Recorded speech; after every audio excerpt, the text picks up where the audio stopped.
The moment her small hand lifted and pointed straight at my chest, every guard in the throne hall turned their weapons toward me, and I understood that something had just gone terribly wrong. I was standing near the back wall, holding a data case I was told never to open, wearing a uniform that marked me as nobody important.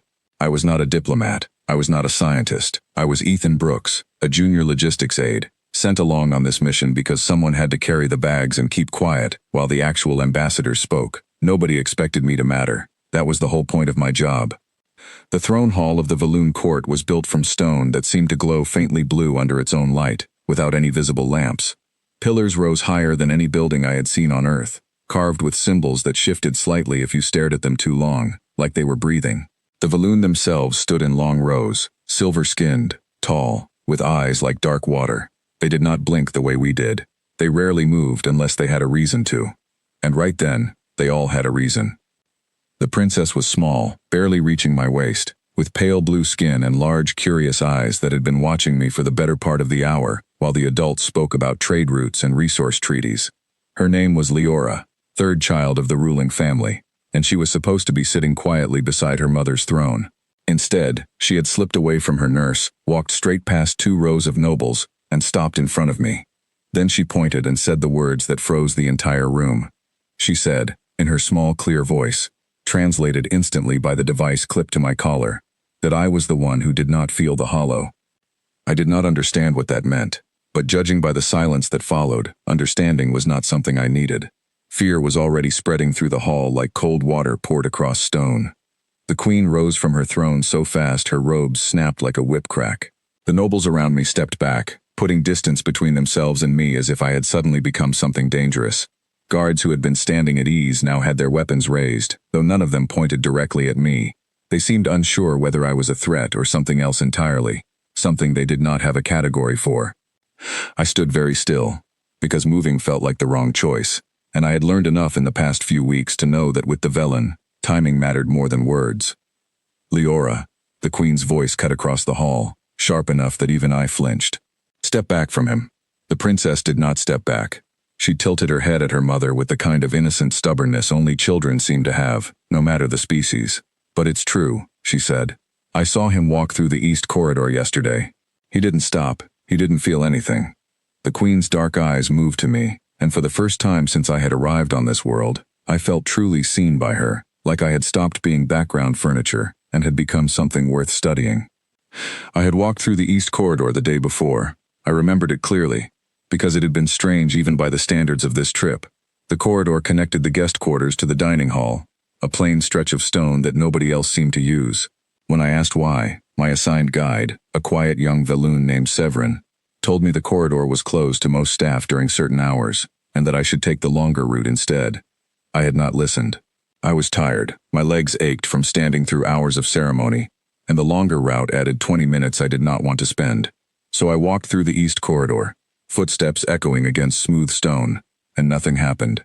No alarms, no guards stopping me, just an empty hallway that led exactly where I needed to go.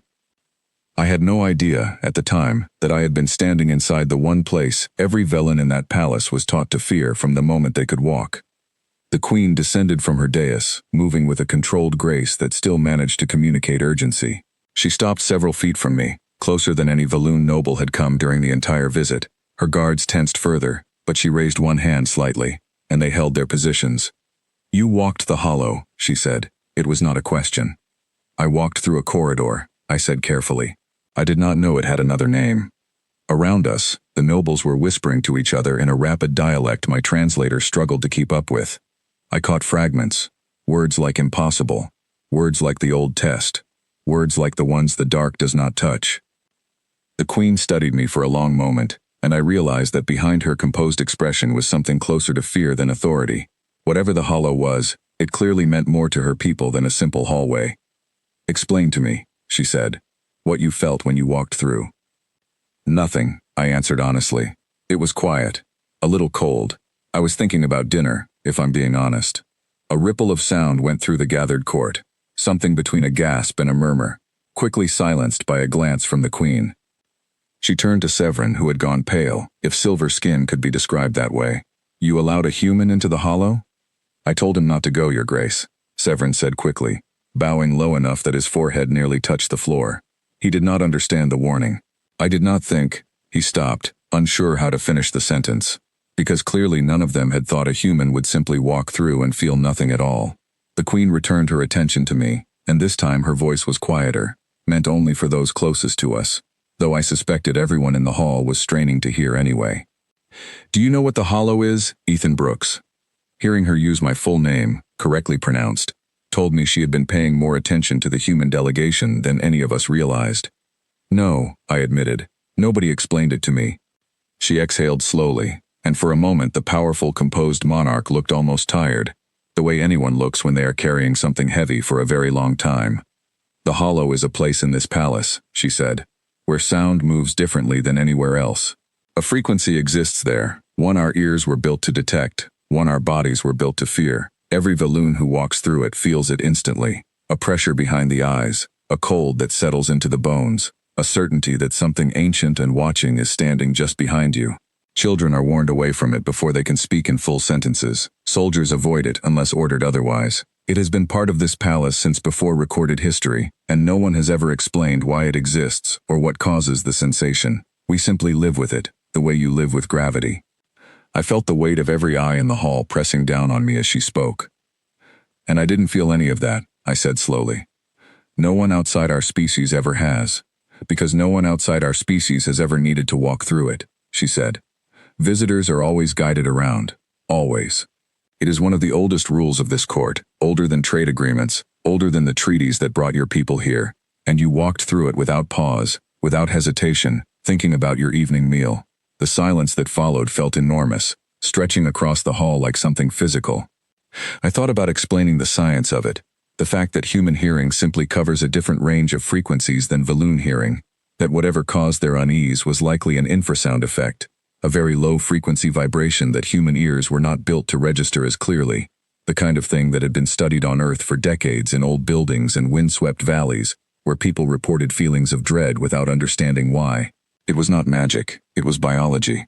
Different ears built by different evolutionary pressures on different worlds.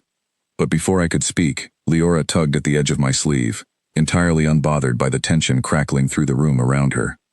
"Does that mean you're not scared of anything?" she asked, looking up at me with wide, hopeful eyes. Something about the simplicity of her question cut straight through the thick tension in the room, and I heard a few of the nobles shift uncomfortably, unsure whether to laugh or gasp. "No," I said honestly, kneeling slightly so I was closer to her height. "I'm scared of plenty of things, just maybe not that particular hallway." She considered this with the serious focus only children seem capable of. "What are you scared of then?" I thought for a moment, aware that the entire court was listening, aware that whatever I said next would likely be remembered and repeated long after I left this palace. "Being wrong about something important," I said, "letting people down. Small things, mostly, not dark hallways."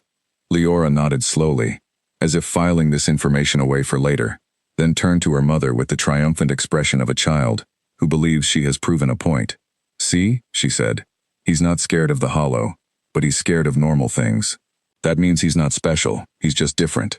I don't know if a child's logic has ever done more diplomatic work in a single sentence than it did in that moment. The Queen's expression shifted, the tightness around her eyes loosening slightly. She looked at her daughter for a long moment, then back at me, and something in her posture changed, like a held breath finally released. "The old test," she said, mostly to herself, though the hall was quiet enough that everyone heard it. Perhaps this is what the old test was always meant to reveal. I did not know what she meant, and asking felt like it might be the wrong move, so I stayed quiet and let her think. She turned to address the court, her voice carrying easily across the vast stone hall. "For generations, we have believed the hollow marks those unworthy of leadership, testing every heir before they may claim the throne. Those who feel nothing are considered flawed, cursed, incomplete. Those who feel the full weight of its dread are considered strong enough to rule, strong enough to face what frightens them." She paused, and I could see her arranging thoughts that had clearly been building for years, maybe her entire life. "But perhaps," she continued, "the hollow was never a test of courage at all. Perhaps it was only ever a test of biology, a simple difference in how ears are built, mistaken across centuries for meaning it never held." The murmuring returned, quieter this time, thoughtful rather than fearful.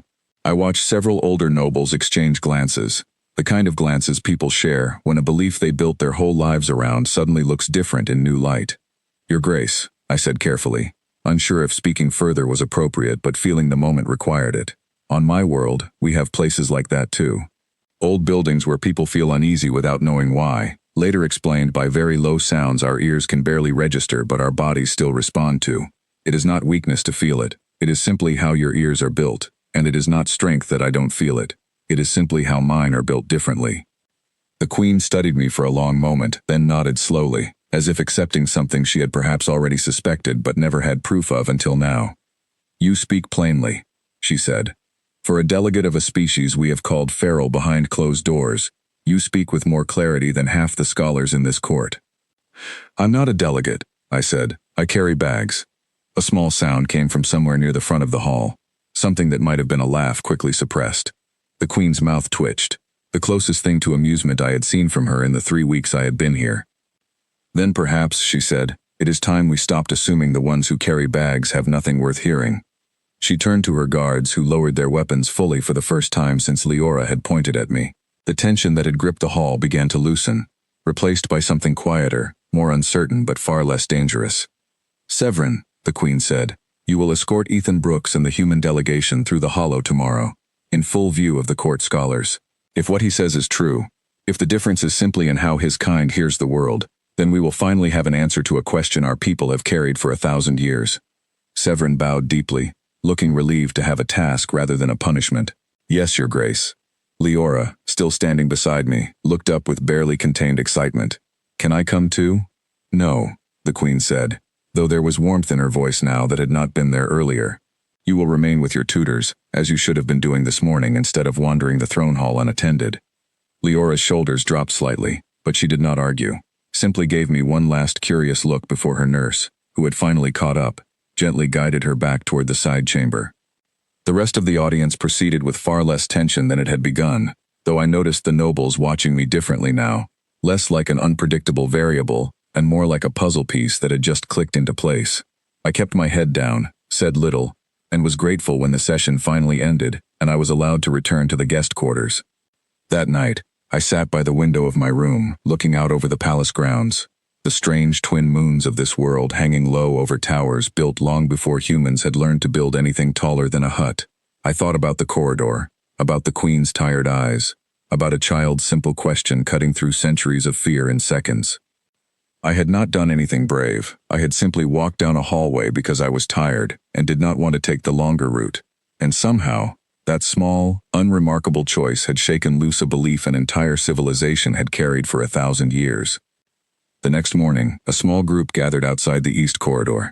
Scholars with recording devices, a handful of guards standing farther back than usual, Severin looking nervous but determined, and the Queen herself, standing at the entrance with her hands folded in front of her, watching closely.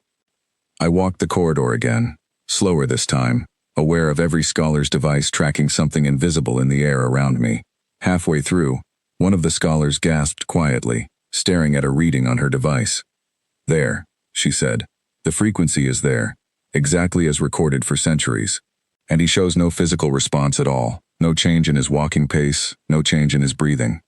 I reached the far end of the corridor and turned back to see the group watching me with expressions somewhere between amazement and quiet relief, like people who had just watched an old ghost story lose its power over them.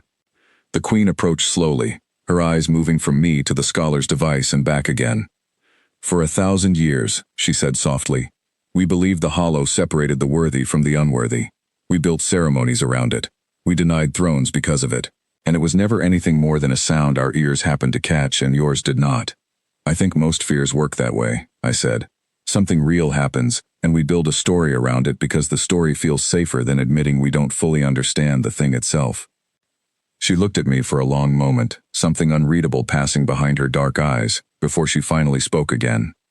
"Your people are strange to us, Ethan Brooks, unpredictable, difficult to categorize. We called you feral in private meetings, unfit for careful diplomacy, likely to disrupt centuries of careful order simply by existing among us. I've heard worse," I said honestly. "Perhaps," she said, "we were simply afraid of what we did not understand, the same way we feared a hallway for 1,000 years without ever asking why." That afternoon, As the delegation prepared for the formal trade discussions that had originally brought us to this world, I was pulled aside by one of the senior scholars, a Velun named Corwin who had spent the morning recording every measurement he could take of my presence in the corridor. "You have changed something today," he told me, adjusting the strap of his recording device. "Perhaps more than you realize. Beliefs that old do not simply disappear, but they begin to crack. And once a crack forms, the whole structure eventually gives way to something new." I did not know what to say to that, so I simply thanked him and returned to my duties, carrying my bags, staying quiet, exactly as I had been doing since the mission began. Later that evening, as the sun set behind the twin moons and the palace lights flickered on in their strange blue glow, I found Leora sitting on a low garden wall near the guest quarters, swinging her feet and watching the sky. "Did you feel scared today?" she asked as I approached. "A little," I admitted. "Not because of the hallway, because of everyone watching me so closely." She nodded thoughtfully, as if this made perfect sense to her. "My mother says you're going to change how we think about a lot of things." "I think you're the one who changed things," I said. "You're the one who pointed at me in the first place." Leora smiled, pleased with herself in the simple, honest way only children manage. "I just said what I saw. Nobody else was going to say it." I looked at her for a long moment, this small, fearless girl who had walked past an entire court of careful adults simply because she noticed something true and could not understand why everyone else pretended not to. "That's usually how the important things get said," I told her. "Somebody just has to be brave enough, or young enough, to say them out loud." She grinned, clearly pleased with the compliment, then hopped off the wall and ran back toward the palace, leaving me alone in the quiet garden beneath 2 rising moons, thinking about how a single pointed finger from a child had done more to change an ancient fear than 1,000 years of careful silence ever had.